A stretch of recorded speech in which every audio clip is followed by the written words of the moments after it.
अस्सलाम वालेकुम दोस्तों, एक नई वीडियो में खुश आमदीद। आज की जो स्टोरी है वेरी इमोशनल स्टोरी है। इंडिया का एक मशहूर वाक़या हुआ था जिसमें एक शख्स ने अपनी बीवी को कत्ल कर दिया था।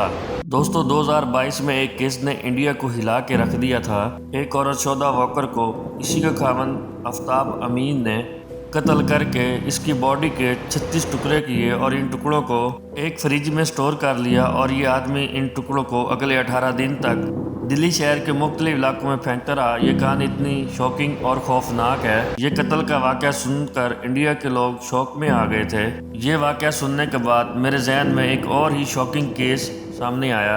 ये केस भी इंडिया ही से है। इसको तंदूर कांड कहते हैं। दोस्तों आज से 19 साल पहले इंडिया के कैपिटल दिल्ली में दो मियाँ बीवी रहते थे, सुशील सैना और नैना सैनी।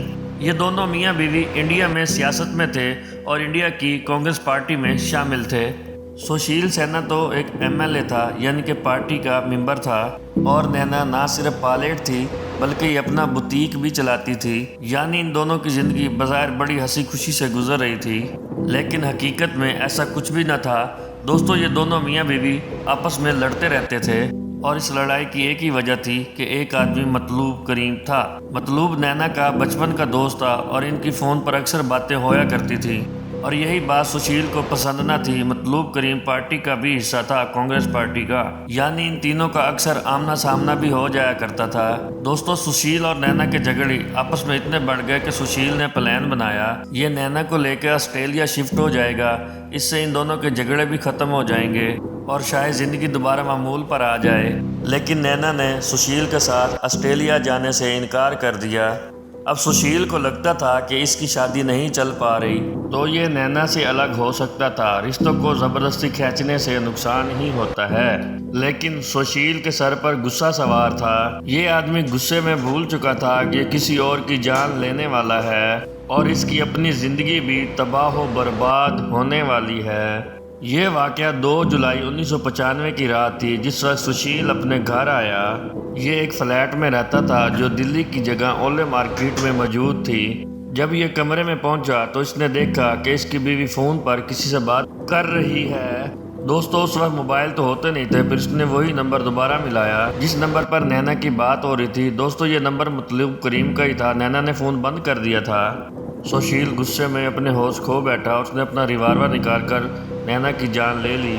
नैना को 4 गोलियां मारी, उसकी वहीं मौत हो गई। उसको कत्ल करने के बाद सुशील घबरा गया। उसने सोचा कि नैना की बॉडी को दरियाए जमुना के रिवर में बहा दिया जाए। फिर इसने ये काम किया कि इस केस को तंदूर कांड कहा जाता है। इसने अपनी बीवी की आधी लाश तंदूर में डाल के आग लगा दी। दोस्तों सुशील ने नैना की बाकी लाश गाड़ी में डाल के रेस्टोरेंट या बारबेक्यू के बाहर ले गया।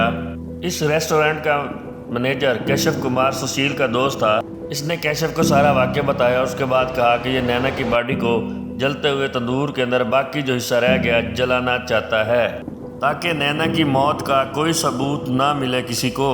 केशव कुमार ने रेस्टोरेंट के तमाम लोगों को छुट्टी देकर घर भेज दिया। इसने रेस्टोरेंट को बंद किया और इन दोनों ने मिलकर नैना की बॉडी को तंदूर के अंदर फेंक दिया। बज़ाहिर तो सुशील ने अपनी बीवी के कत्ल के सारे सबूत मिटा दिए थे, लेकिन ये कहानी यहाँ ख़त्म नहीं हुई। दोस्तों उसी रात अहमद नज़ीर 2 जुलाई 1995 की रात सुशील के घर के बाहर पेट्रोलिंग कर रहा था। पुलिस कांस्टेबल अहमद नज़ीर को उसी वक्त गोली चलने की आवाज़ आ गई। वो फ़ौरन सुशील के फ्लैट पर गया और उससे पूछा कि गोली क्यों चली है। तो सुशील ने बताया कि ये अपने इलेक्शन के पुराने पोस्टर को जला रहा था। ये इन्हीं पोस्टर की आवाज़ थी। लेकिन पुलिस कांस्टेबल अहमद नज़ीर को इसकी बात पर यकीन ना आया। पुलिस ऑफिसर ने एक और अपने पुलिस ऑफिसर को बुलाकर सुशील का पीछा किया और वहीं से इनको इस कहानी की हकीकत का सारा पता चल गया। दोस्तों उस रेस्टोरेंट के मैनेजर को वहीं तो गिरफ्तार कर लिया गया था, लेकिन सुशील वहां से भागने में कामयाब हो गया। बिलाखिर 9 दिनों बाद इसने इंडिया के शहर बंगलौर में खुद को पुलिस के हवाले कर दिया। पहले तो इसने अपना जुर्म मानने से इनकार किया और कहा कि इसके सियासी मुखालफिन ने इस पर झूठा इल्ज़ाम लगाया है, लेकिन इसकी ये कहानी भी काम ना आई। इंडिया में यह केस तंदूरी चिकन के नाम से मशहूर हो गया था। मीडिया में इस केस को बहुत ज़्यादा कवरेज मिली थी। लोगों ने इस केस की हकीकत जानकर बहुत खौफजदा और शौकीन हो गए थे। दोस्तों, सुशील को जेल में भेज दिया और 2003 में इसको सजाए मौत की सजा दी गई। ये सज़ा 2013 तक कायम रही। फिर बाद में सुप्रीम कोर्ट ने इस सज़ा को सजाए उम्र कैद में सज़ा दे दिया। तकरीबन 2018 में सुशील को 23 साल बाद आज़ाद कर दिया गया था।